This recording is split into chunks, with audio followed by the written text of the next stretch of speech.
ముందు వీడియోలో చెప్పాను కదండి, పెట్రోల్ ఇట్లా సంథింగ్ అని చెప్పేసి అయితే మీకు ముందు నా వీడియో చూస్తే కనుక కొత్త వాళ్ళకైతే అర్థమవుతుంది. ఇప్పుడు చూస్తేనైతే అర్థం కాదండి. వెనకకి వెళ్ళేసి అయితే చూసి సబ్స్క్రైబ్ చేసుకొని అయితే చూడండి ఈ వీడియో మాత్రం అయితే. అదేనండి, ఇక పెట్రోల్ బంక్ అయితే కనిపించింది. అక్కడికి వెళ్ళి అయితే ఇక బావ అయితే ఒక ఎంటీ బాటిల్ ఒక అతన్ని అడిగారు, జ్యూస్ అతను అయితే బాటిల్ ఇవ్వగానే ఇక దాంట్లో అయితే పెట్రోల్ పోసుకొని అయితే వచ్చి అయితే బైక్లో పోసేసుకొని అయితే వెళ్ళిపోయామన్నమాట. మేము ఉండే ఏరియాలో అయితే చాలా వరకు ఇలాగా తయారైపోయారు దొంగలు.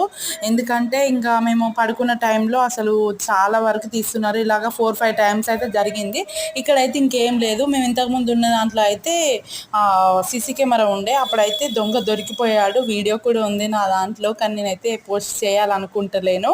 ఎందుకంటే ఇక అప్పుడు ఆ ఓనర్ ఆంటీ వాళ్ళని అడగగానే వాళ్ళైతే మాకు వీడియో అయితే సెండ్ చేశారు, సీసీ ఫుటేజ్ నుంచి తీసి అయితే అలా జరిగింది అన్నట్టు. అలాగే మాకు ఇక తెలిసిపోతుంది వైర్ కట్ చేయడం, పెట్రోల్ తీయడం అవుతుంది అన్నట్టు ఇదన్నమాట. ఇక్కడ వచ్చేసి అయితే పావని, మీరైతే అడిగారు కదా రాగి దోశ ఎలా చేస్తారని చెప్పేసి అయితే, ఏం లేదండి, రాగి దోశలోకి అయితే ఫస్ట్ అయితే టమాటా చట్నీ అయితే ప్రిపేర్ చేసుకోర్రి. ఇక దాంట్లోకి వచ్చేసి అయితే రాగి పిండి అండ్ దాంట్లో కొంచెం ఉప్మా రవ్వ పోసేసి అయితే కొంచెం జీలకర్ర ఉప్పు వేసి అట్టులాగా వేసి